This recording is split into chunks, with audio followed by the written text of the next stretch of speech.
Welcome to ज्ञान सफुरा। আজি মই আপোনালোকৰ সৈতে ভাষা শিক্ষণৰ কেইটামান প্ৰশ্ন আলোচনা কৰিম যেকেইটা নেকি অসমৰ বিভিন্ন কম্পিটিটিভ এক্সামত আহিয়ে থাকে। আজি যদি ভিডিঅ'টো ভাল পায় লাইক কমেন্ট কৰিব আৰু সাবস্ক্ৰাইব কৰিবলৈ নাপাহৰিব।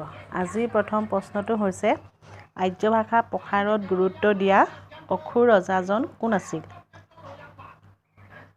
এনসাৰটো হৈছে নৰকাসুৰ আছিল। আৰ্য ভাষা প্ৰসাৰত নৰকাসুৰে গুৰুত্ব দিছিল। ২ নম্বৰ প্ৰশ্নটো হ'ল অসমত ব্ৰাহ্মণসকলক প্ৰতিষ্ঠা কৰা ৰজাজন কোন আছিল? এনসাৰ হৈছে নৰকাসুৰ। নৰকাসুৰে ব্ৰাহ্মণসকলক প্ৰতিষ্ঠা কৰিছিল। ৩ নম্বৰ প্ৰশ্নটো হ'ল ভাৰতীয় আৰ্য ভাষাৰ স্তৰ কেইটা? ইয়াৰ এনসাৰ হৈছে ৩টা। ৪ নম্বৰ প্ৰশ্নটো হ'ল মধ্য ভাৰতীয় আৰ্য ভাষাৰ এটা উদাহৰণ কি?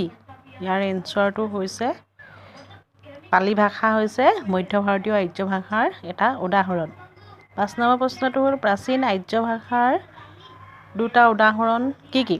ইয়াৰ এনসাৰ হৈছে বৈদিক ভাষা আৰু সংস্কৃত ভাষা হ'ল প্ৰাচীন ভাৰতীয় আৰ্য ভাষাৰ দুটা উদাহৰণ। ৬ নম্বৰ প্ৰশ্নটো হ'ল প্ৰাকৃত ভাষাৰ স্তৰ কেইটা? ইয়াৰ এনসাৰ হৈছে প্ৰাকৃত ভাষাৰ স্তৰ ৩টা।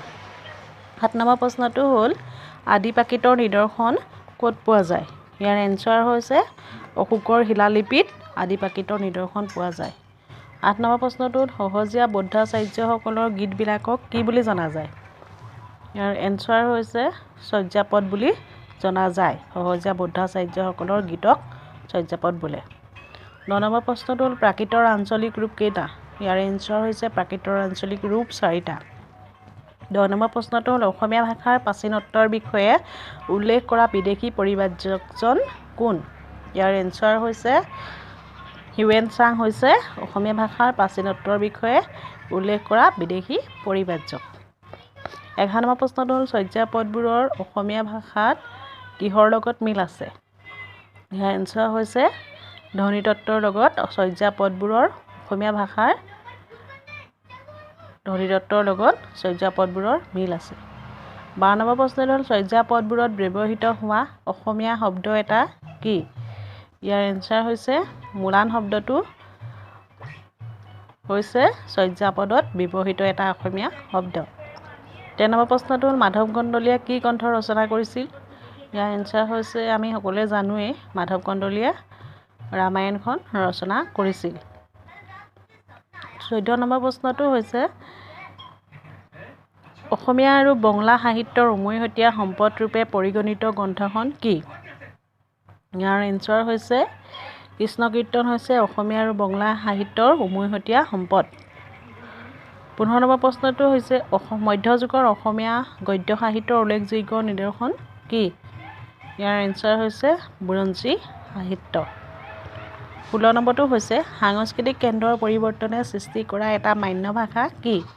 ইয়াৰ এনসাৰ হৈছে অসমীয়া ভাষাটো হ'ল সাংস্কৃতিক কেন্দ্ৰৰ পৰিৱৰ্তনে সৃষ্টি কৰা এটা মান্য ভাষা। ১৭ নম্বৰ প্ৰশ্নটো হ'ল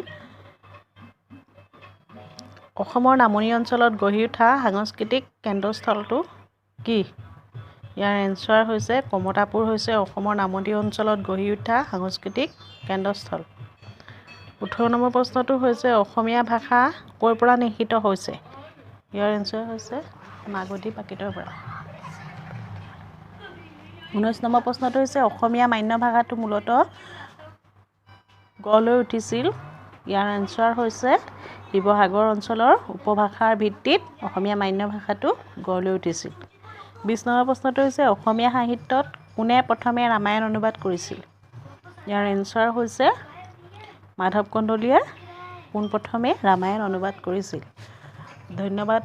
ভিডিঅ'টো আজিলৈ ইমানেই আছিলে আৰু যদি কোনোবা মোৰ চেনেলটোত নতুনকৈ আহিছে তেনেহ'লে ছাবস্ক্ৰাইব কৰি কাষতে থকা বেল আইকনটো টিপিবলৈ নাপাহৰিব।